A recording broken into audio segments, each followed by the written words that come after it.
హరీష్ రావు ఇంటిలో సెక్యూరిటీకి సిట్ నోటీసులు జారీ ఇచ్చేసి వెళ్ళిపోయింది. ఆ నోటీసులకు సంబంధించి కూడా చాలాసేపటి వరకు బీఆర్ఎస్ పార్టీ మాకేం తెలియదు, మాకేం నోటీసులు రాలే అన్నారు. బట్ తర్వాత వాళ్ళు దాన్ని అధికారికంగా ఒప్పుకోవడం జరిగింది. ఎక్కడ గ్యాప్ లేదు, కనీసం కేసీఆర్తో కలిసి భేటీ అయ్యి ఏం చేయాలి, ఎట్లాంటి నిర్ణయాలు తీసుకోవాలన్నటువంటి గ్యాప్ కూడా లేదు. బట్ ఉన్నటువంటి టైంలో హరీష్ రావు కూడా ఈరోజు ఉదయం అదే చెప్పారు. ఖచ్చితంగా ధర్మం మా వైపు ఉందని నమ్ముతున్నాం, న్యాయపరంగా చట్టపరంగా మేము ముందుకెళ్తాం, న్యాయం ఖచ్చితంగా ఈ దేశంలో బ్రతికే ఉంది, న్యాయపరంగా మేము ఎదుర్కొంటాం, మేము నమ్ముతాం న్యాయస్థానాల్ని, చట్టపరంగానే మేము ఎదుర్కొంటాం అని చెప్పేసి ఆయన మాటలు చెప్తూనే ఈరోజు విచారణకు హాజరయ్యారు.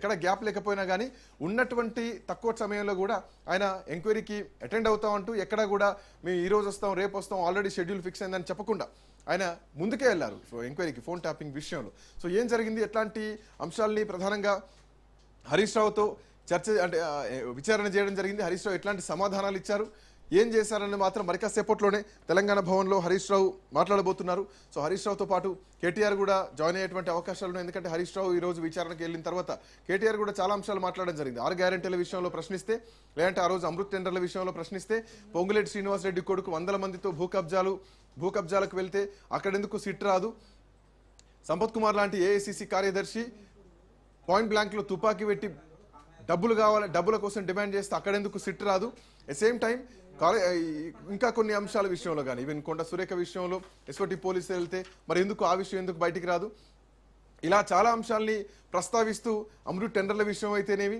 ఈరోజు బొగ్గుగనికి సంబంధించి సృజన్ విషయంలో రేవంత్ రెడ్డి బావమరిది విషయంలో ఆయన కట్టబెడుతున్నారంటే ఆ విషయంలో ఎందుకు సిట్ రాదు, ఇట్లా చాలా అంశాలని ప్రస్తావిస్తూ కేటీఆర్ ప్రసంగం పూర్తిగా జరిగింది. బట్ చూడాలి, హరీష్ రావు అయితే ఇప్పుడే బయలుదేరారు. సిట్ కార్యాలయం నుంచి హరీష్ రావు బయలుదేరి వెళ్తున్నారు. తెలంగాణ భవన్కు చేరుకున్నారు ఇప్పుడే హరీష్ రావు. సో తెలంగాణ భవన్లో హరీష్ రావు ఇప్పుడే తెలంగాణ భవన్కు చేరుకున్నారు. సో మరి కాసేపట్లో ఇంకా కొద్ది నిమిషాల్లోనే హరీష్ రావు ప్రెస్ మీట్ పెట్టి సో ఏం జరిగింది, విచారణ ఎలా ఎదుర్కొన్నారు, విచారణలో ఏ ప్రశ్నలు అడిగారు, ఇవన్నీ కూడా తొందరలోనే తెలంగాణ ప్రజల్ని మీడియాను ఉద్దేశించి మాట్లాడబోతున్నారు.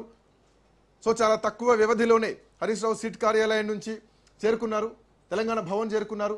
సో హరీష్ రావుతో పాటు కీలకమైనటువంటి బీఆర్ఎస్ పార్టీ నాయకులంతా కూడా హరీష్ రావుతో పాటు ఉన్నారు. సో ఈరోజు ఉదయం నుంచి కూడా అందరూ కూడా హరీష్ రావుతో ఉన్నారు. పాడి కౌశిక్ రెడ్డి కానీ, మాజీ మంత్రి సబితా ఇంద్రారెడ్డి కానీ, పల్లా రాజేశ్వర రెడ్డి కానీ, ఎట్ సేమ్ టైం అటు పాలకుర్తి నుంచి ఎర్రవెల్లి దేవేందర్ కానీ, ఇంకా కేటీఆర్ కానీ అందరూ బీఆర్ఎస్ పార్టీ అగ్రనాయకత్వం మొత్తం కూడా ఈరోజు తెలంగాణ భవన్లోనే ఉన్నారు. సో ఉదయం నుంచి కూడా వాళ్ళు కూడా వెయిట్ చేస్తున్నారు. హరీష్ రావు విచారణ నేపథ్యంలో చాలామంది అక్కడ హరీష్ రావు విచారణ జరుగుతున్నటువంటి సిట్ కార్యాలయానికి కూడా చేరుకొని అక్కడ నిరసనలు వ్యక్తం చేస్తారు. పోలీసులకు అక్కడ ఉన్నటువంటి కార్యకర్తలకు మధ్య కొంత వాగ్వాదం కూడా జరిగింది. సో ఆ తర్వాత హరీష్ రావు అక్కడనే మాట్లాడితే నిజానికి అక్కడ సెక్యూరిటీ ఇబ్బందులు కూడా వచ్చేటువంటి అవకాశాలు ఉన్నాయి. సో ఇది ముందుగానే ఎక్స్పెక్ట్ చేసాం, హరీష్ రావును బహుశా అక్కడ మాట్లాడిచ్చేటువంటి అవకాశాలు ఉన్నాయి. సో అక్కడ మాట్లాడితే ఇబ్బందులు ఎదురవుతాయి, ట్రాఫిక్ జామ్ అవుతుంది, సో మళ్ళీ కార్యకర్తలు అగ్రెసివ్ అయ్యేటువంటి అవకాశాలు ఉంటాయి. సో బహుశా పోలీసులు అక్కడ అక్సెప్ట్ చేసి ఉండకపోవచ్చు. సో అందుకే అక్కడి నుంచి నేరుగా తెలంగాణ భవన్ చేరుకున్నారు. కేటీఆర్ కూడా హరీష్ రావును ఇప్పుడే ఆలింగనం చేసుకున్నారు, స్పష్టంగా కనిపిస్తోంది. సో కేటీఆర్ కూడా ఎదురు చూస్తున్నారు. గతంలో కేటీఆర్ విచారణ సమయంలో కూడా హరీష్ రావు ఇదే విధంగా స్టాండ్ తీసుకొని పార్టీ పరంగా కార్యకర్తల పరంగా ఆయన స్టాండ్ తీసుకొని కేటీఆర్ ఎలా అయితే నిల్చున్నారో, హరీష్ రావు ఆ రోజు ఎలా అయితే నిల్చున్నారో సేమ్ అదే పద్ధతిలో ఈరోజు కేటీఆర్ కూడా ఉదయం నుంచి హరీష్ రావు విచారణ నేపథ్యంలో ఎదురు చూస్తూనే ఉన్నారు.